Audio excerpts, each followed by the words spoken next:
Hello, friends. Good day. Welcome to Read with me. Today I'm going to read EXEUNTE IAM ANNO, Encyclical of Pope Leo XIII on the right ordering of Christian life.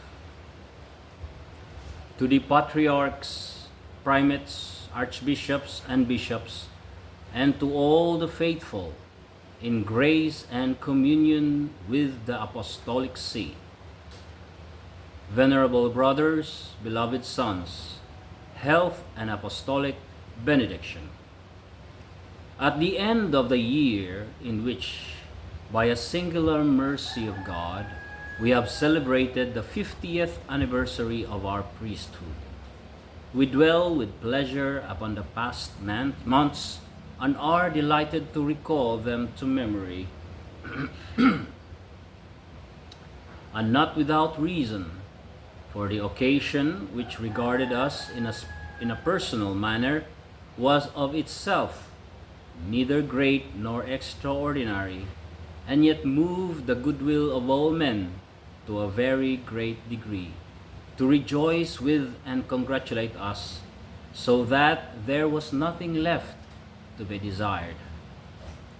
This general joy was most pleasing and gratifying to us, but what we valued therein most was the agreement of sentiment and the universal testimony to religion which it displayed, for the unanimous consent of well-wishers expressed this fact clearly, that in all places the minds and hearts of all were devoted to the Vicar of Christ, that men looked with confidence to the Apostolic See in the midst of its misfortunes as to an ever-springing and pure fount of salvation, and that in every land where the Catholic religion flourishes, the Roman Church, mother and mistress of all churches, is duly reverenced as it should be, with one mind and heart.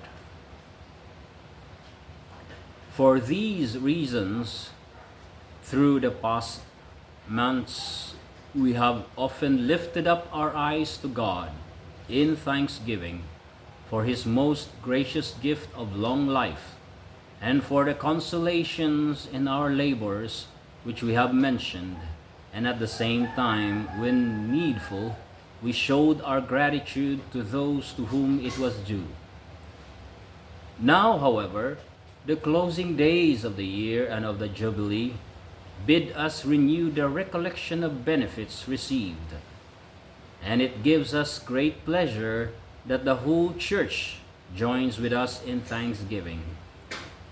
At the same time, we wish by this letter to declare publicly that so many testimonies of devotion and love have gone very far towards lightening our burden, and the remembrance of them will live always in our mind. But a holier and higher duty yet remains, for in this devotion and eagerness to show honor to the Roman Pontiff, we acknowledge the power of God, who often is wont to draw, and alone can draw great good from matters even of the smallest moment. For God in His providence seems to have wished to arouse faith in the midst of wrong-thinking men, and to recall the Christian people to the desire of a higher life. We must therefore strive diligently that after beginning well, we may also end well, that the counsels of God may be both understood and put in practice. The obedience shown to the Apostolic See will then be full and perfected, if it be joined with Christian virtue, and thus lead to the salvation of souls, the only end to be sought for, which will also abide forever. In the exercise of our high apostolic office, bestowed upon us by the goodness of God, we have many times, as in duty bound, undertaken the defense of truth, and have striven to expound particularly those doctrines which seem to be most useful to all, in order watchfully and carefully to avoid the dangers of error. But now, as a loving parent, we wish to address all Christians, and in homely words to exhort all to lead a holy life. For beyond the mere name of Christian, beyond the mere profession of faith, Christian virtues are necessary for the Christian, and upon this depends not only the eternal salvation of their souls, but also the peace and prosperity of the human family and brotherhood. If we look into the kind of life men lead everywhere, it would be impossible to avoid the conclusion that public and private morals differ much from the precepts of the gospel. Too sadly, alas, do the words of the Apostle St. John apply to our age. All that is in the world is the concupiscence of the flesh, and the concupiscence of the eyes, and the pride of life. For in truth, most men, with little care, whence they come or whither they go, place all their thoughts and care upon the weak and fleeting goods of this life. Contrary to nature and right reason, they willingly give themselves up to those ways of which their reason tells them they should be the masters. It is a short step from the desire of luxury to the striving after the means to obtain it. Hence arises an unbridled greed for money, which blinds those whom it has led captive, and in the fulfillment of its passion hurries them madly along, often without regard for justice or injustice, and not seldom accompanied by a disgraceful contempt for the poverty of their neighbor. Thus many who live in the lap of luxury call themselves brethren of the multitude, whom in their heart of hearts they despise. And in the same way, with minds puffed up by pride, they take no thought to obey any law or fear any power. They call self-love liberty, and think themselves born free like a wild ass's colt. Snares and temptation to sin abound. We know that impious or immoral dramas are exhibited on the stage, that books and journals are written to jeer at virtue and ennoble crime, that the very arts which were intended to give pleasure and proper recreation have been made to minister to impurity. Nor can we look to the future without fear, for new seeds of evil are sown, and as it were, poured into the heart of the rising generation. As for the public schools, there is no ecclesiastical authority left in them, and in the years when it is most fitting for tender minds to be trained carefully in Christian virtue, the precepts of religion are for the most part unheard. Men more advanced in age encounter a yet graver peril from evil teaching, which is of such a kind as to blind the young by misleading words, instead of filling them with the knowledge of the truth. Many nowadays seek to learn by the aid of reason alone, laying divine faith entirely aside, and through the removal of its bright light, they stumble and fail to discern the truth. teaching, for instance, that matter alone exists in the world, that men and beasts have the same origin and a like nature. There are some, indeed, who go so far as to doubt the existence of God, the ruler and maker of the world, or who err most grievously, like the heathens, as to the nature of God. Hence, the very nature and form of virtue, justice, and duty are of necessity destroyed. Thus it is that while they hold up to admiration the high authority of reason and unduly elevate the subtlety of the human intellect, they fall into the just punishment of pride through ignorance of what is of more importance. When the mind has thus been poisoned, at the same time the moral character becomes deeply and essentially corrupted. And such a state can only be cured with the utmost difficulty in this class of men, because on the one hand, wrong opinions vitiate their judgment of what is right, and on the other, the light of Christian faith, which is the principle and basis of all justice, is extinguished. In this way, we daily see the numerous ills which afflict all classes of men. These poisonous doctrines have utterly corrupted both public and private life.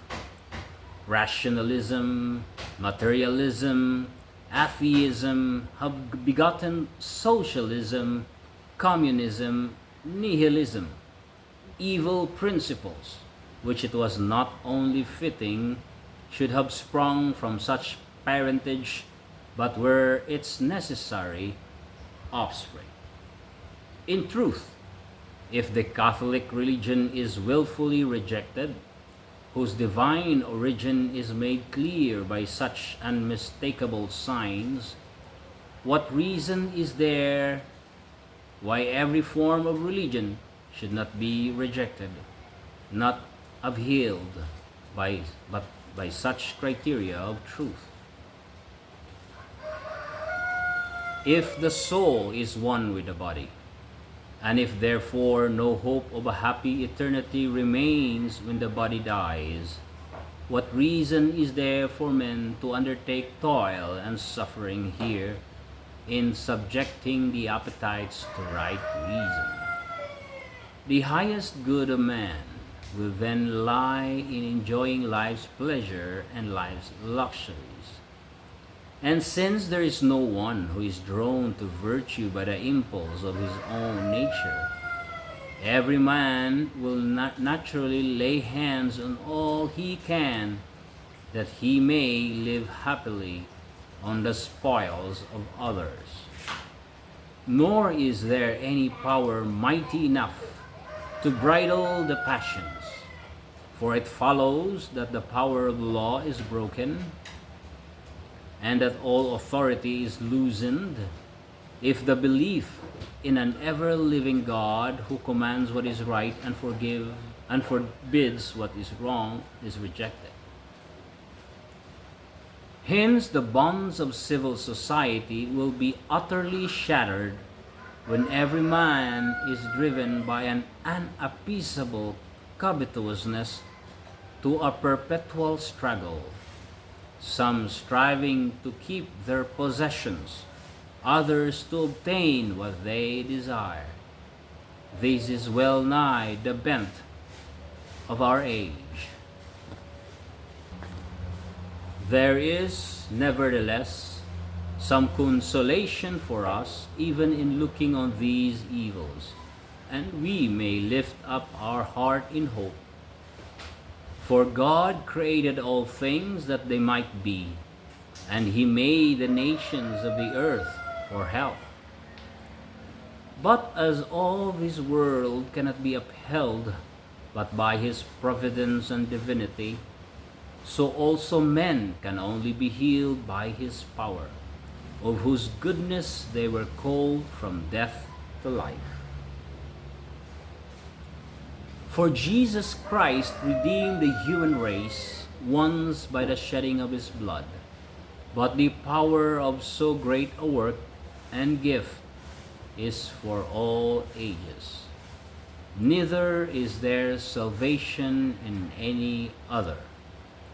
Hence they who strive by the enforcement of law to extinguish the growing flame of lawless desire, strive indeed for justice, but let them know that they will labor with no result, or next to none, as long as they obstinately reject the power of the gospel and refuse the assistance of the church.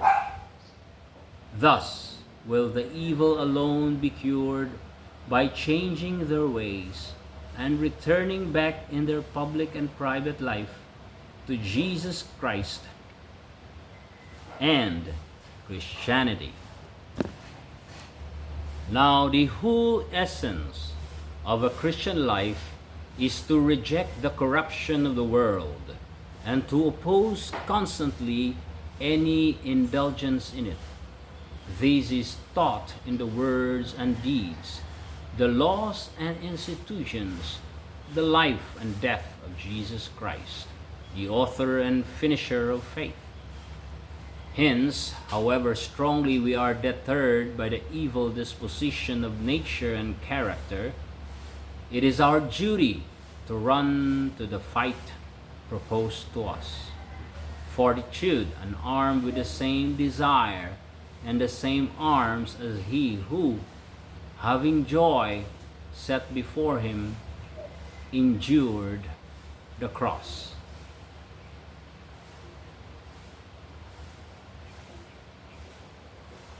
Wherefore let men understand this especially, that it is most contrary to Christian duty to follow in worldly fashion pleasures of every kind, to be afraid of the hardships attending a virtuous life, and to deny nothing to self that soothes and delights the senses. They that are Christ's have crucified their flesh with the vices and concupiscences, so that it follows that they who are not accustomed to suffering and who hold not ease and pleasure in contempt belong not to Christ.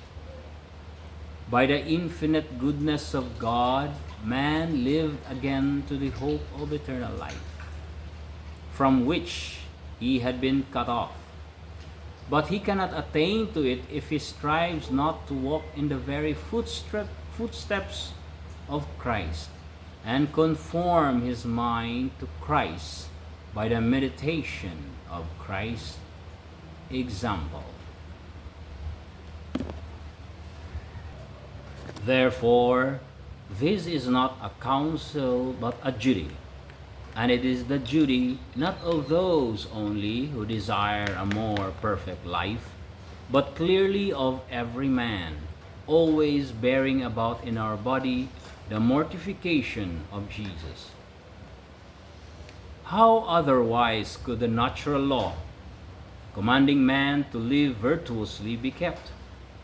For by holy baptism the sin which we are contracted at birth is destroyed, but the evil and tortuous roots of sin, which sin has engrafted, and by no means removed. This part of man which is without reason,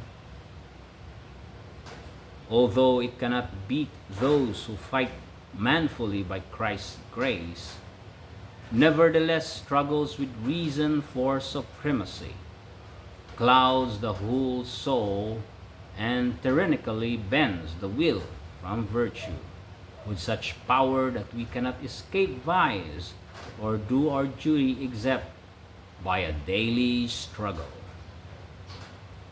This Holy Synod teaches that in the baptized there remains concupiscence or an inclination to evil, which being left to be fought against, cannot hurt those who do not consent to it, and manfully fight against it by the grace of Jesus Christ. For he is not crowned who does not strive lawfully. There is in the struggle a degree of strength to which only a very perfect virtue belonging to those who, by putting to flight evil passions, has gained so high a place as to seem almost to live a heavenly life on earth.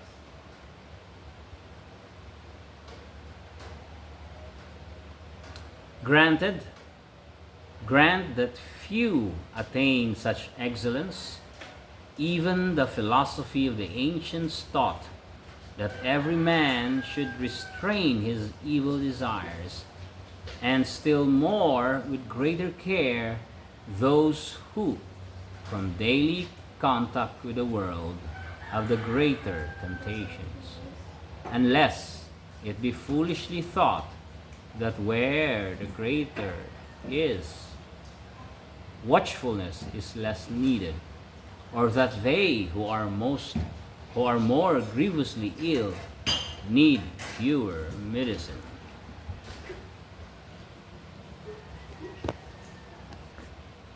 But the toil which is born in this conflict is compensated by great blessings, beyond and above heavenly and eternal rewards, particularly in this way, that by calming the passions, nature is largely restored to its pristine dignity.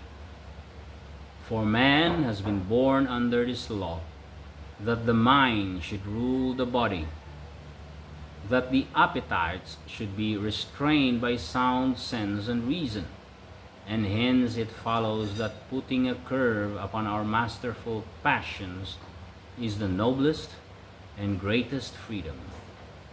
Moreover, in the present state of society, it is difficult to see what man could be expected to do without such a disposition. Will he be inclined to do well who has been accustomed to guide his actions by self-love alone? No man can be high-souled, kind, merciful, or restrained who has not learned self-conquest and a contempt for this world when opposed to virtue. And yet it must be said that it seems to have been predetermined by the counsel of God that there should be no salvation to men without strife and pain. Truly, though God has given to man pardon for sin, he gave it under the condition that his only begotten Son should pay the due penalty. And although Jesus Christ might have satisfied divine justice in other ways, nevertheless, he preferred to satisfy by the utmost suffering and the sacrifice of his life. Thus, he has imposed upon his followers this law, signed in his blood, that their life should be an endless strife with the vices of the age. What made the apostles invincible in their mission of teaching truth to the world, what strengthened the martyrs innumerable in their bloody testimony to the Christian faith, but the readiness of their soul to obey fearlessly his laws. And all who have taken heed to live a Christian life and seek virtue have trodden the same path. Therefore, we must walk in this way if we desire either our own salvation or that of others. Thus, it becomes necessary for everyone to guard manfully against the allurements of luxury. And since on every side there is so much ostentation in the enjoyment of wealth, The soul must be fortified against the dangerous snares of riches, lest straining after what are called the good things of life, which cannot satisfy and soon fade away, the soul should lose the treasure in heaven which faileth not. Finally, this matter of deep grief, that free thought and evil example have so evil an influence in enervating the soul,